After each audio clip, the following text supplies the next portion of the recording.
Pernah kebayang nggak sih, kalau sejarah itu sebenarnya lebih dari sekedar hafalan nama dan tanggal? Coba deh bayangin sejarah itu kayak sebuah TKP, tempat kejadian perkara yang super besar, dan para sejarawan itu detektifnya. Mereka tuh nggak cuma ngapalin fakta, tapi benar-benar melakukan investigasi. Nah, sekarang yuk kita bongkar isi tas kerja mereka. Kita mulai dari sebuah kasus nyata ya, dari Indonesia, Prasasti Kebon Kopi. Jadi, di sebuah batu kuno yang harusnya ada jejak kaki raja sebagai simbol kuasa, yang ditemuin malah sepasang telapak kaki gajah. Ini beneran loh. Bertahun-tahun para ahli dibuat bingung, gajah apa coba maksudnya? Usut punya usut, itu ternyata bukan jejak gajah sembarangan. Para peneliti sampai pada kesimpulan kalau itu adalah jejak Erivata, gajah tunggangan Dewa Indra dalam mitologi Hindu. Pertanyaannya, kok mereka bisa seyakin itu? Nah, ini bukan tebak-tebakan manggis, tapi hasil dari sebuah proses investigasi yang sangat terstruktur.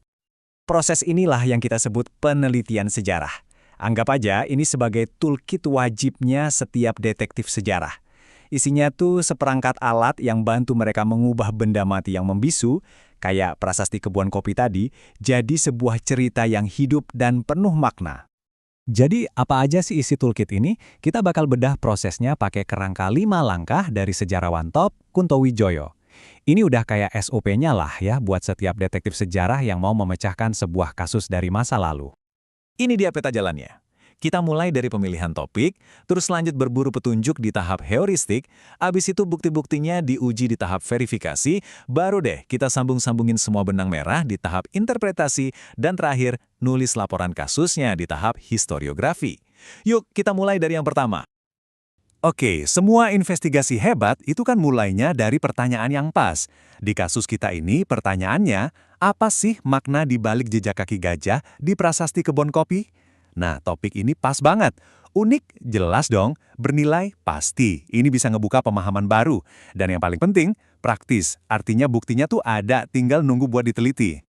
Kalau pertanyaannya udah dapet, sekarang waktunya berburu petunjuk. Tahap ini namanya heuristik. Disinilah sejarawan mulai menyisir arsip, perpustakaan, sampai situs-situs kuno buat ngumpulin semua bukti yang relevan sama kasus mereka. Anggap aja ini fase pengumpulan data intelijen. Petunjuknya ini ada dua jenis nih. Sumber primer itu ibarat saksi mata, bukti asli dari zaman itu. Contohnya ya prasasti Kebun Kopi itu sendiri. Nah, kalau sumber sekunder itu kayak laporan dari detektif lain, buku atau artikel dari sejarawan lain yang udah pernah neliti prasasti itu. Dua-duanya ini penting banget buat ngebangun kasus yang solid. Tapi, ya perburuan ini nggak segampang itu. Coba bayangin, Anda harus ngerjemahin bahasa yang udah mati, megang naskah yang bisa hancur kalau salah sentuh, atau nego buat bisa masuk ke arsip yang dijaga ketat, bahkan sampai mecahin tulisan tangan dari ratusan tahun lalu.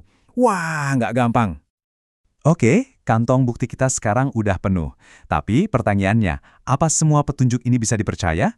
Nah, sekarang waktunya masuk ke lab forensik buat menganalisis setiap temuan dengan super teliti. Langkah ketiga ini namanya verifikasi atau kritik sumber. Aturan nomor 1 buat detektif sejarah, jangan percaya gitu aja sama bukti.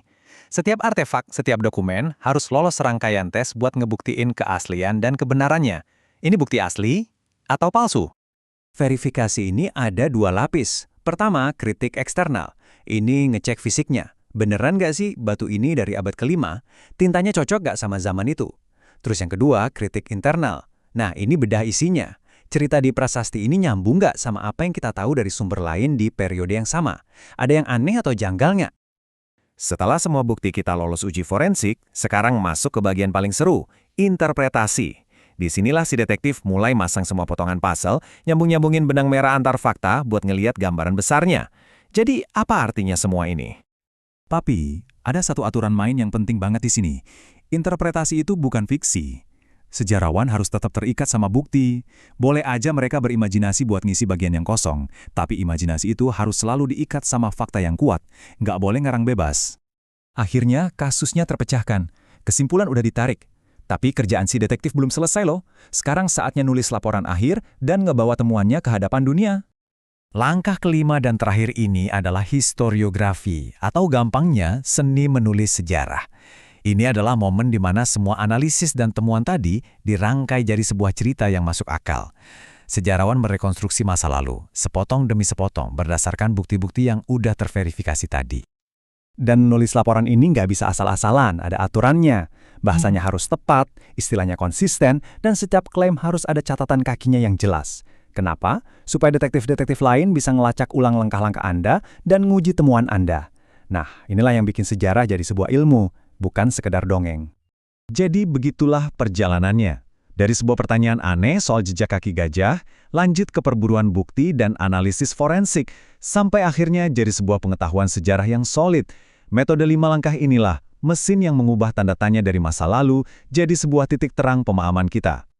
Ini kan jadi bikin kita mikir ya, setiap artefak, setiap dokumen lama, itu sebenarnya sebuah misteri yang lagi nunggu buat dipecahkan. Pertanyaannya sekarang, cerita apa dari masa lalu yang sebenarnya lagi nunggu untuk ditemukan oleh seorang detektif? Seperti Anda.